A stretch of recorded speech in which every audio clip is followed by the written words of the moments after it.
What happens when two music legends clash over artistic legacy, and one of them refuses to back down? You're about to witness one of the most explosive interviews in daytime television history.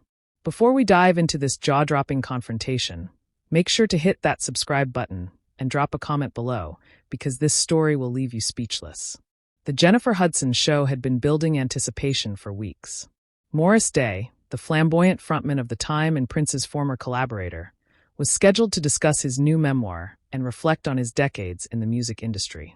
What producers expected to be a smooth, nostalgic conversation quickly transformed into a verbal battlefield that would end with Morris Day storming off the set in front of a stunned studio audience. Jennifer Hudson, radiant in an emerald green blazer, welcomed Morris Day to the stage with her signature warm smile. The audience erupted in applause as Day strutted out wearing his trademark sunglasses and a perfectly tailored purple suit, his confidence radiating through every step. He settled into the plush interview chair, adjusting his collar with theatrical precision. "Morris Day, welcome to the show," Jennifer began, her voice carrying that distinctive blend of warmth and professionalism that had made her a beloved talk show host. "It's such an honor to have you here." "The pleasure is all mine, Jennifer," Morris replied, his voice smooth as silk with that familiar Minneapolis swagger. "Though I have to say, that dress is almost as stunning as my entrance." The audience chuckled, and Jennifer laughed graciously. "Well, you certainly know how to make an entrance. You've been doing it for over 4 decades now." "Some would say I perfected it," Morris said, leaning back in his chair with a slight smirk. Jennifer nodded, consulting her notes. "Your new memoir, On Time, takes readers through your incredible journey from Minneapolis to becoming one of the most recognizable figures in funk and R&B. But there's obviously one relationship that shaped your career more than any other." Morris's posture shifted almost imperceptibly, his fingers drumming once against the armrest. "I imagine you're referring to Prince." "Exactly. You two had such a complex relationship, both collaborative and competitive. In the book, you write about some tensions that most fans never knew existed." "Well," Morris said, his tone becoming more measured, "Prince was brilliant, no question. But brilliance and ego often walk hand in hand, and sometimes that ego can overshadow the contributions of others." Jennifer leaned forward slightly. "Can you elaborate on that?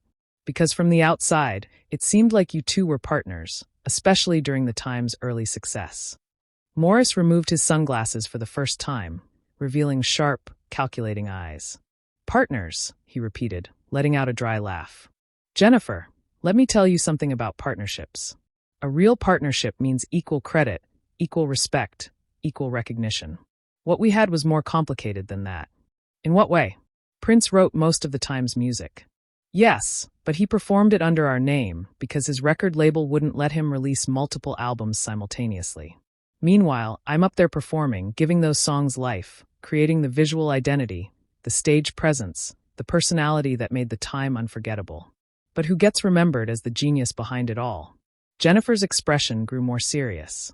"But surely you understood the arrangement going in, and the success of the time opened doors for your solo career." Morris's jaw tightened. "Open doors? Jennifer, I didn't need doors open for me. I was creating magic on that stage every single night. The question isn't whether doors were opened. It's whether proper credit was given where credit was due." The studio audience had grown noticeably quieter, sensing the shift in energy. Jennifer maintained her professional composure, but there was a flicker of surprise in her eyes at the direction the conversation was taking. "Morris, I think most people would agree that both you and Prince were incredibly talented artists who brought different strengths to your collaborations." "Most people," Morris repeated, his voice rising slightly, "don't know the full story. They see the mythology, the legend, the carefully crafted narrative. But some of us live the reality behind all that." Jennifer paused, choosing her words carefully. "I want to be respectful here, especially since Prince isn't here to share his perspective.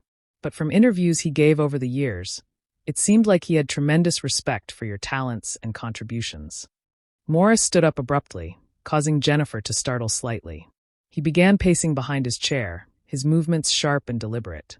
"Jennifer, with all due respect to you and your show, respect isn't something you claim to have for someone in interviews after the fact. Respect is something you demonstrate through your actions, through how you treat people when the cameras aren't rolling, through how you share credit and recognition." The camera operators were now tracking Morris's movements as he gestured emphatically. Jennifer remained seated, but her body language had shifted to alert attention. "Morris," she said gently, "I can hear the passion in your voice about this, and I understand that these relationships in the music industry can be complicated, but Prince spoke very highly of you in multiple interviews over the years." "Did he now?" Morris stopped pacing and turned to face Jennifer directly. "Tell me, Jennifer, did he speak highly of me before or after I started setting the record straight about our working relationship?" The question hung in the air like a challenge. Jennifer blinked, clearly not having expected such a pointed response. "I think from what I've read and researched, it was consistent throughout his career," she replied diplomatically. Morris let out another laugh, but this one was sharper, more bitter. "Consistent. That's an interesting choice of words." He walked back toward his chair, but didn't sit down. Instead, he gripped the back of it with both hands, his knuckles showing white through his dark skin. "Let me tell you about consistency, Jennifer. Consistently being introduced as Prince's protege instead of as Morris Day, accomplished artist. Consistently having my contributions minimized in favor of the narrative that one person was the creative force behind everything. Consistently watching other people get credit for work that involved multiple talents." Jennifer's professional training was kicking in, trying to steer the conversation back to safer ground. "But Morris, your solo career and your work with The Time has been celebrated by fans and critics alike. Doesn't that recognition matter?" "Of course it matters," Morris shot back. "But recognition that comes with an asterisk isn't the same as recognition that stands on its own. When every article about The Time starts with Prince's side project or fronted by Morris Day, but created by Prince, that's not recognition of my artistry. That's recognition of my ability to perform someone else's vision." The studio had grown uncomfortably quiet. Even the audience members who had been excited to see Morris Day were now sitting in tense silence, unsure of how to react to the raw emotion pouring out of the performer they had come to see. Jennifer took a breath, clearly trying to process the intensity of Morris's response while maintaining her role as a professional interviewer. "I hear what you're saying," she said carefully, "and I think it's important for artists to have their contributions properly acknowledged. But I also think there's value in collaboration. And sometimes the most beautiful art comes from creative partnerships where different people bring different strengths." Morris's eyes flashed. "Creative partnerships?" he repeated slowly. "Jennifer, let me ask you something. In your music career, when you collaborated with other artists, did you get equal billing, equal credit, equal respect?" "Well, that depends on the specific collaboration. But you got your name on the songs, right? Your face on the album covers. Your voice recognized as distinctly yours." "Yes, of course." "Then you understand exactly what I'm talking about." Jennifer shifted in her chair, clearly feeling the weight of Morris's pointed question. The studio lights seemed to intensify the moment, casting sharp shadows across both of their faces as the tension reached a new level. "Maurice, I understand your point," Jennifer said, her voice still steady, but with a slight tremor that betrayed her growing discomfort. "But I think we might be comparing different situations. My collaborations were often—" "Often what?" Maurice interrupted, stepping closer to where Jennifer sat. "Often more fair, often more equitable, often more respectful of your contribution as an artist?" Jennifer's eyes widened slightly. She had conducted hundreds of interviews, but this was rapidly moving beyond her comfort zone. "I think every collaboration has its own dynamics. Maurice, I wasn't trying to minimize your experience. Weren't you, though?" Morris's voice had taken on a different quality now, sharper and more confrontational. "Because every time I try to explain how my contributions were diminished, you keep redirecting the conversation back to how grateful I should be for the opportunities." The audience was now completely silent, some members visibly uncomfortable with the direction of the interview. Jennifer's production team could be seen in the wings, clearly uncertain about whether to intervene. "That wasn't my intention at all," Jennifer replied, her professional mask beginning to show cracks. "I'm trying to understand your perspective while also acknowledging the complexity of creative relationships." "The complexity," Maurice repeated, his voice dripping with sarcasm. "You know what's complex, Jennifer? Watching documentaries about your own career where your voice is barely heard. Reading articles about your own band where you're treated as a footnote. Having people approach you at events and say, 'Oh, you're the guy who worked with Prince,' as if that's the only thing that defines 4 decades of artistry." Jennifer took a deep breath, clearly trying to regain control of the interview. "Maurice, I can see this is something you feel very passionately about, and rightfully so. Your talent and contributions speak for themselves, but I'm wondering if holding on to this anger is serving you in a positive way.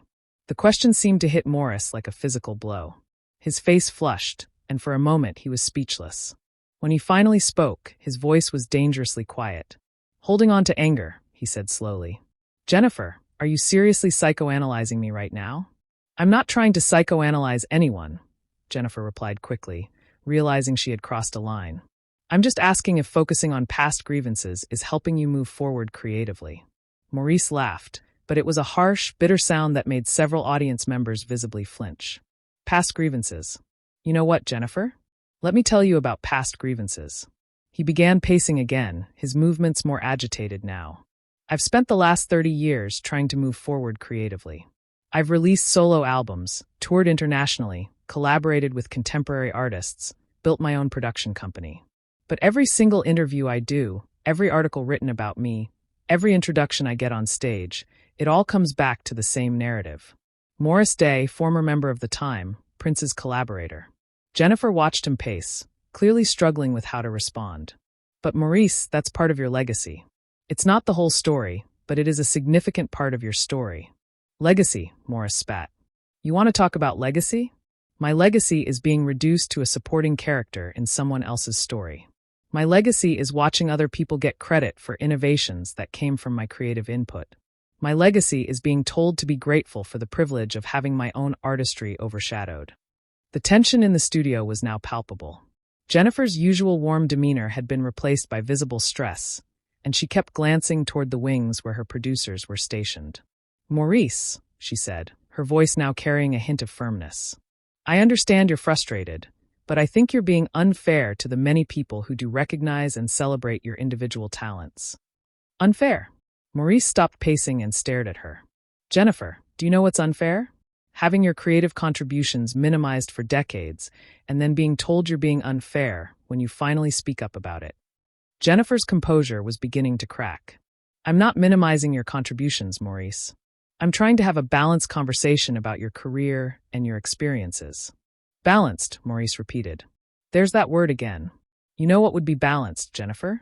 Acknowledging that maybe, just maybe, the official narrative about certain collaborations isn't the complete truth. Acknowledging that some artists have been systematically overlooked while others have been systematically elevated. Jennifer's face flushed. Morris, I think you're making this more confrontational than it needs to be. I invited you here to celebrate your memoir and your career achievements. Did you read the memoir, Jennifer? Morris asked suddenly, his voice cutting through the studio like a blade. Jennifer hesitated for just a moment too long. Of course I read it. Well, I read excerpts, and my team provided me with detailed summaries, and... You didn't read it, Morris said flatly. You had. Your staff briefed you on talking points. The studio fell into an uncomfortable silence. Jennifer's face showed a mixture of embarrassment and rising irritation. Maurice, that's how television production works, she said, her voice now carrying a defensive edge. I have multiple shows to prepare for, multiple guests to research. My team provides comprehensive briefings that allow me to ask surface-level questions about topics you don't actually understand. Maurice finished to perpetuate the same tired narratives because you haven't taken the time to dig deeper into the real story. Jennifer's professional facade was now completely gone, replaced by genuine anger. Excuse me. I've been nothing but respectful to you since you walked onto this stage. I've given you a platform to share your story. And instead of being gracious about that opportunity, you're attacking my preparation and my professionalism. Your professionalism. Morris's voice rose. Jennifer, your professionalism consists of asking me softball questions designed to keep me in the comfortable box that people expect me to stay in. Your professionalism means never challenging the established narrative, never digging deep enough to uncover uncomfortable truths. Jennifer stood up now, her own anger finally breaking through. My professionalism means treating my guests with respect and courtesy, which is more than I can say for how you're treating me right now. The audience was now completely stunned, watching what had started as a friendly interview deteriorate into a full-blown argument between two accomplished performers. Respect and courtesy, Morris said, his voice dripping with disdain. Want to lecture me about respect? How about the respect of actually reading someone's book before interviewing them about it? How about the respect of asking substantive questions instead of recycled talking points? How about the respect of acknowledging that maybe your guest knows more about their own experiences than your research team does? Jennifer's hands were now clenched at her sides. Maurice, I think we need to take a break and reset this conversation. Reset? Maurice laughed harshly. Jennifer, this conversation needed to be reset the moment you started telling me how I should feel about my own career experiences. This conversation needed to be reset when you decided to play therapist instead of journalist. The camera operators were capturing every moment of the heated exchange, unsure whether they should keep rolling or cut away. The audience sat in stunned silence, many looking toward the exits as if considering whether they should leave. I was not playing therapist, Jennifer shot back, her voice now raised to match Morris's intensity. I was trying to understand your perspective while also maintaining some objectivity about complex relationships in the music industry. Objectivity, Maurice said with contempt. Jennifer, there's nothing objective about consistently defaulting to the narrative that serves the most powerful person in the story. There's nothing objective about dismissing someone's lived experience because it tells it doesn't fit the comfortable mythology that people prefer. Jennifer was now visibly shaking with anger. I have not dismissed your lived experience. I have been trying to have a thoughtful conversation about your career, and you have turned it into a personal attack on my integrity and professionalism. Personal attack. Morris's voice reached a new level of intensity. Jennifer, everything about this interview has been a personal attack on my intelligence, my perspective, and my right to define my own narrative. The difference is that your attacks came wrapped in false politeness and professional courtesy. The studio had become a pressure cooker, ready to explode. Jennifer stood facing Maurice, both of them breathing heavily, their faces flushed with anger. The audience sat frozen, witnessing what would become one of the most infamous moments in daytime television history. False politeness. Jennifer's voice cracked with indignation. Maurice, I have been nothing but genuine in my approach to this interview. If you can't handle someone asking thoughtful questions about your career without turning it into a conspiracy theory about media narratives, then maybe the problem isn't with everyone else. Morris went completely still, his eyes narrowing as he stared at Jennifer. When he spoke, his voice was deadly calm, which somehow felt more threatening than his earlier outbursts. Conspiracy theory? He repeated slowly. Jennifer, did you just call my lived experience, my decades in this industry, my first-hand knowledge of how I've been treated, a conspiracy theory? Jennifer realized immediately that she had gone too far, but her anger was now fully unleashed. I called your interpretation of everyone else's motives a conspiracy theory. Yes, because that's what it sounds like when you assume that every interviewer, every journalist, every person who asks you about your collaborations is part of some systematic effort to diminish your contributions. The words hung in the air like a toxic cloud. Morris stared at her for a long moment, and then something in his expression shifted. The anger was still there, but now it was accompanied by something else, something colder. You know what, Jennifer? He said, his voice now eerily calm. You're absolutely right. I am seeing conspiracies where none exist. I'm imagining the systematic eraser of my contributions. I'm making up the decades of being introduced as someone's sidekick instead of as an artist in my own right. He began walking toward his chair, and for a moment, it seemed like he might sit back down and try to salvage the interview. Instead, he picked up his sunglasses from the armrest and slowly put them back on. I'm imagining all of it, he continued, his voice gaining strength. Just like I'm imagining that you invited me here not to discuss my memoir or my artistic journey, but to fit me into the same comfortable narrative that you and everyone else prefers. The narrative where I'm grateful, where I'm humble, where I don't challenge the accepted version of events. Jennifer watched him with growing alarm, sensing that something irreversible was about to happen. Maurice, that's not what I was trying to do. Isn't it?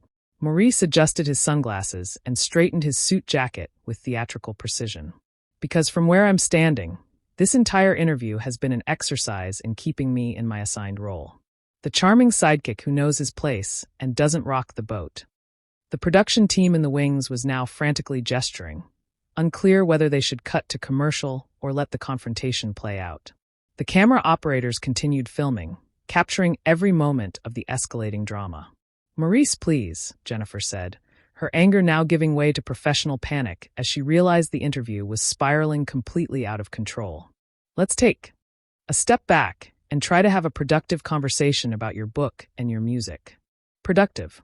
Morris laughed, but it was a sound devoid of any warmth. Jennifer, this conversation stopped being productive the moment you decided that your surface-level understanding of my career was more valid than my actual experience living it. He began walking toward the edge of the stage, and Jennifer followed him with her eyes, clearly uncertain about what to do next. You want to know what's in my memoir? Morris called out, his voice now projecting to the entire studio audience. It's the truth about what happens when talented people get written out of their own stories.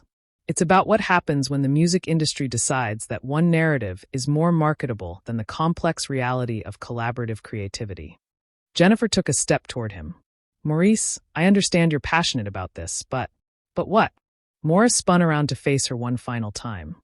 But I should calm down. But I should be more reasonable. But I should accept that this is just how the industry works and stop making everyone uncomfortable with my inconvenient truth. The audience was now completely silent, some people holding their breath as they watched the confrontation reach its climax. That's not what I was going to say, Jennifer replied, but her voice lacked conviction. Yes, it was, Maurice said with absolute certainty. Because that's what everyone says when an artist finally stops playing the game and starts telling the real story. Calm down. Be grateful. Don't bite the hand that fed you. Remember your place. He looked out at the audience, many of whom were staring at him with a mixture of fascination and horror. You know what? He announced to the entire studio. I remember my place perfectly. My place is as Morris Day, accomplished artist, innovative performer, and creative force. Not as anyone's sidekick, not as anyone's protege, and certainly not as someone who needs to smile politely while being condescended to on national television. Jennifer made one last desperate attempt to salvage the situation. Maurice, nobody here is trying to condescend to you. We all respect your talent and your contributions to music. Morris removed his sunglasses again and looked directly into her eyes. Jennifer, if you truly respected my talent and contributions, you would have read my book. You would have asked me substantive questions about my creative process, my artistic vision, my experiences as a band leader and solo artist. Instead, you asked me the same questions I've been answering for 30 years. And when I tried to give you honest answers that challenged your assumptions, you told me I was being unfair and suggested I was holding on to anger. The studio was so quiet that the hum of the air conditioning system was audible. Even the production crew had stopped moving. Everyone frozen in place as they witnessed the complete breakdown of what should have been a routine promotional interview. I'm sorry if I didn't ask the right questions, Jennifer said, her voice now small and uncertain. I was trying to create an engaging conversation for our viewers. Engaging for who? Maurice asked. For viewers who want to see me stay in character as the entertaining former sidekick? For viewers who prefer their music history sanitized and simplified? Or for viewers who might actually be interested in hearing an artist speak honestly about his experiences, even when those experiences challenge comfortable assumptions? He put his sunglasses back on and began walking toward the exit. Jennifer followed him desperately. Maurice, please don't leave like this. We can start over. We can talk about whatever you want to talk about. Morris paused at the edge of the stage and turned back one final time. Jennifer, starting over would require acknowledging that something went wrong in the first place. And based on this conversation, I don't think you're ready to do that. He looked out at the stunned audience. I want to apologize to everyone who came here expecting a typical talk show interview.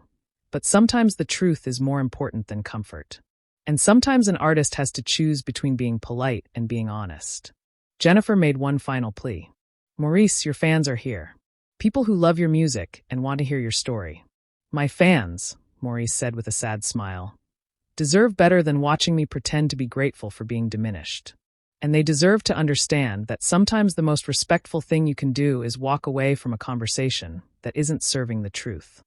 With that, Morris Day turned and walked off the stage, leaving Jennifer Hudson standing alone in front of a stunned studio audience. The cameras captured every moment as he disappeared into the wings, his exit as dramatic and commanding as any performance he had ever given. Jennifer stood frozen for several long seconds, clearly unsure of how to proceed. The audience began to murmur among themselves, some applauding Morris's exit, while others seemed confused and uncomfortable. Finally, Jennifer turned back to the cameras, her professional training kicking in despite the chaos that had just unfolded. Well, she said, her voice shaky but attempting to regain composure. That was certainly an unexpected turn of events. The interview that was supposed to promote Morris Day's memoir had instead become a raw, unfiltered examination of artistic legacy, creative credit, and the price of speaking uncomfortable truths in an industry that often prefers comfortable myths. What did you think of Morris Day's dramatic exit? Was he justified in his frustration, or did he take things too far? And don't forget to subscribe for more behind-the-scenes stories that reveal the real drama happening in entertainment. Let me know in the comments. Do you think Morris Day was right to walk off, or should he have handled the situation differently?